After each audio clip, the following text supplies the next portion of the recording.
Hoy en día, las aves han conquistado todo el mundo. Esto se debe a su increíble poder de desplazamiento, ya sea por tierra, por agua o por aire. Algunas aves están íntimamente relacionadas a un tipo de ambiente, mientras que otras poseen una adaptabilidad asombrosa. Algunas de ellas se van moviendo en respuesta a la disponibilidad de alimento. Sin embargo, estudiosos antiguos habían notado que algunas aves directamente desaparecían, y estas desapariciones estaban fuertemente marcadas por las estaciones. Para explicar estos fenómenos, distintos autores propusieron dos posibles respuestas. Algunos comentaban que se movían, pero que estos desplazamientos eran enormes, y no lo pudieron comprobar. Entonces, la segunda respuesta tomaba más relevancia. Las aves, al igual que muchos animales de sangre fría, hibernaban. La idea de la hibernación era sostenida por Aristóteles, quien también creía en la transmutación. Él enseñaba que las aves que se veían en invierno en realidad eran las mismas que se habían visto durante el verano, solamente que se habían transformado por completo en otras. Así, durante muchos años, distintas teorías de las más extrañas surgían para tratar de encontrar respuesta a este fenómeno. Algunas de ellas afirmaban que esas aves que desaparecían en realidad volaban hasta llegar a la luna. Otras afirmaban que se convertían en ratones. También que se escondían debajo de la tierra, o que se sumergían en el fondo del mar. Pero ninguna de estas teorías se pudo comprobar, hasta que en 1822 un descubrimiento en Alemania cambió esta idea. Se trataba de una cigüeña, aún viva, la cual se encontraba atravesada por una lanza de origen africano. Esto dio a entender que la cigüeña fue atacada en África, y esta misma voló hasta Europa a cambiar las épocas estacionales. Para este suceso se creó una palabra en alemán, Pfeilstorch, que pese a ser una sola palabra, significa cigüeña herida por una flecha cuando pasaba el invierno en África y que vuelve a Europa con la flecha en su cuerpo. Sin duda, los alemanes son los reyes de las abreviaturas. Esta simple lanza en el cuerpo de la cigüeña fue un fenómeno decisivo para entender las migraciones de las aves, y apuntó a un cambio de paradigma sobre ellas. Fue a partir de entonces cuando nació el interés por conocer las rutas migratorias de las aves que se iban y volvían con el cambio de estaciones.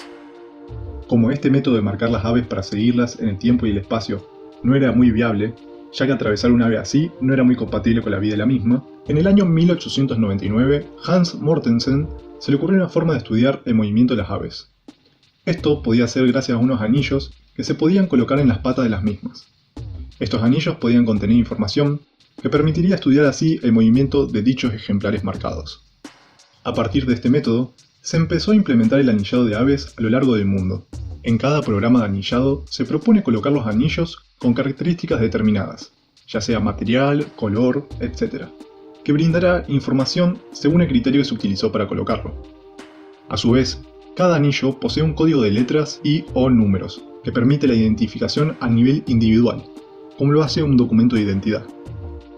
Si bien en cada ocasión la cantidad de aves anilladas suele ser importante, solo una pequeña cantidad vuelve a ser reportada. Debido a ello, informar de cada observación es sumamente importante. Con el objetivo de que los observadores puedan registrar correctamente estos eventos y la información sea convenientemente direccionada a los responsables de los programas de investigación, Aves Argentinas ha desarrollado una herramienta web para tal fin. Por cierto, les dejo el link en la descripción. A pesar de que en este momento veremos esta herramienta diseñada para las aves de Argentina, hay que entender que este país comparte varias de sus aves con sus países limítrofes. Sin embargo, para otros países, también hay páginas oficiales que se encargan de recibir esta información. Chile, por ejemplo, cuenta con el Sistema Nacional de Anillamiento de Aves, mientras que México con el Mexico Ring Base. Para la Comunidad Europea, cuentan con el European Color Ring Birding. Una vez que entramos a la página de Aves Argentinas, nos encontramos con una introducción y unas recomendaciones. Estas son que subamos los datos a eBird, y que si las aves no se encuentran en el catálogo, enviemos un mensaje a anillos@avesargentinas.org.ar. Luego, hay imágenes interactivas con las especies de aves anilladas. Al abrirlas, se despliega una ficha. La ficha tiene datos como color y forma de los anillos, nomenclatura, a qué proyecto pertenece y algún director que esté trabajando con ellos, seguido de un hipervínculo para registrar el avistamiento. Los datos importantes son la posición de el o los anillos, ubicación del ave, código y se debe explicar en qué circunstancias fue el avistamiento, fecha, lugar, estado del individuo, presencia de otras aves, etc. Podemos ver que distintos proyectos utilizan distintos anillados, formas, colores y nomenclaturas. Entre las aves playeras podemos comentar el famosísimo caso de B95, llamado así por la etiqueta de su anilla. En 1995, un grupo de biólogas argentinas se encontraba trabajando para conocer la supervivencia y los problemas ambientales que enfrentan las aves playeras en sus escalas migratorias. Para ello, trabajaron con los playeros rojizos, y más específicamente con la subespecie Rufus, ya que estas aves presentan distintas subespecies distribuidas por todo el mundo, todas ellas con rutas migratorias distintas. La del playero rojizo Rufus es sumamente interesante, ya que recorre una gran distancia, desde las islas del Ártico canadiense, donde se reproducen, hasta Tierra del Fuego. Una distancia aproximada de entre 15.000 a 16.000 kilómetros solo de ida. Para estudiar estas aves, se estableció un convenio internacional para que todos los países involucrados en la ruta migratoria de estas aves puedan reportar los avistamientos. Luego se procedió a la captura. Mediante redes disparadas con cañones, se atrapa a las aves playeras, y rápidamente se trabaja con ellas. Se le toman datos como peso, tamaño del pico y de las alas. Este dato sirve para, entre otras cosas, poder suponer la edad del ave capturada. Se les coloca un anillo, cada uno de ellos con un código único, y se las libera. A medida que estas aves se van moviendo, distintos avistadores y fotógrafos reportan los datos. Con estos datos se puede hacer un seguimiento a largo plazo de su vida. Entre todas ellas hay un ave que destacó a lo largo del tiempo. Se trata de un macho de playero rojizo, que se estimó que al momento de su captura tenía unos 3 años. A pesar de que se tienen pocos datos de esta especie, se estima que vive unos 7 años, así que se trata de un ejemplar de mediana edad. Fue bautizado por su anillo como B95. Contra todo pronóstico, esta ave se la ha registrado durante 20 años, superando ampliamente su expectativa de vida.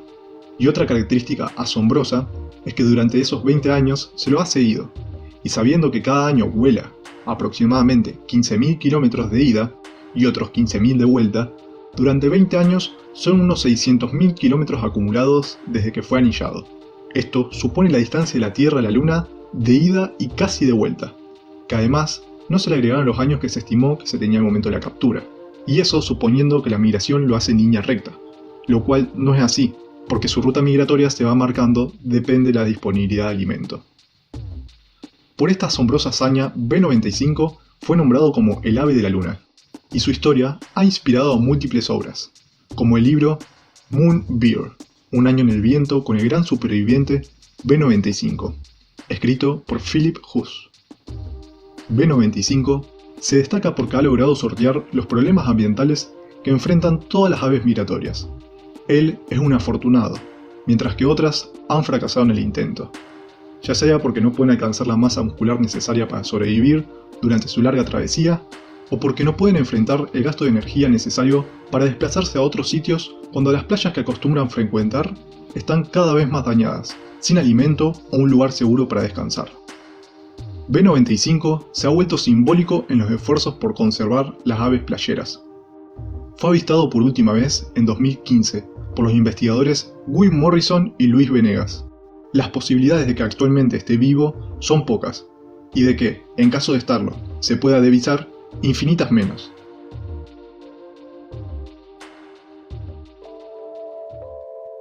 Como el Principito, que para asegurarse de que su historia sobreviviera al desamor y al olvido de los humanos, bautizó el asteroide donde vivía, B612, Patricia González, la científica que anilló el ave como B95, logró lo mismo, que B95 sea historia de amor, de esfuerzo, de problemáticas, y que su historia sea inmortal.